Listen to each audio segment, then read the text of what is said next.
BJP সরকার কৃষকদের সমস্যা মেটাতে ব্যর্থ, রাজনীতির ময়দানে সহবাগ। ক্রিকেট জীবনে তিনি পরিচিত ছিলেন আগ্রাসী ব্যাটার হিসাবে। সেই বীরেন্দ্র সহবাগ এবার রাজনীতির ময়দানে। সরাসরি কোনো রাজনৈতিক দলে যোগ না দিলেও কংগ্রেসের এক প্রার্থীর হয়ে হরিয়ানার বিধানসভা ভোটে প্রচার করলেন তিনি। হরিয়ানার ভোটে তসাম কেন্দ্রের কংগ্রেস প্রার্থী অনিরুদ্ধ চৌধুরী। তিনি ভারতীয় ক্রিকেট বোর্ডের প্রাক্তন সভাপতি রণবীর সিংহ মহেন্দ্রের পুত্র। সহবাগ বলেন, অনিরুদ্ধ আমার দাদার মতো। ওর বাবা রণবীর সিংহ আমাকে অনেক সাহায্য করেছিলেন।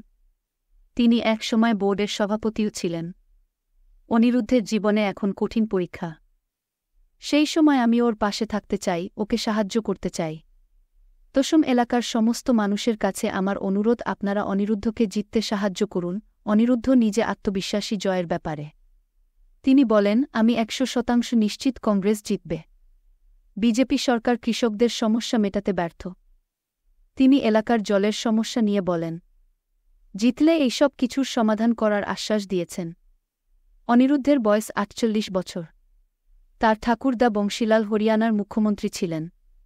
অনিরুদ্ধ লড়ছেন নিজের খুড়তুতো বোনের বিরুদ্ধে। বিজেপি ওই এলাকায় প্রার্থী করেছে শ্রুতি চৌধুরীকে। তিনি বংশীলালের ছোট ছেলের সুরেন্দ্র সিংহের মেয়ে। অর্থাৎ তসম কেন্দ্রে গৃহযুদ্ধ লেগে গিয়েছে। সেখানে অনিরুদ্ধের পাশে দাঁড়িয়ে সহবাগ বার্তা দেওয়ায় ভোটের পিছে কংগ্রেস বাড়তি রান পেল বলে মনে করছেন অনেকে।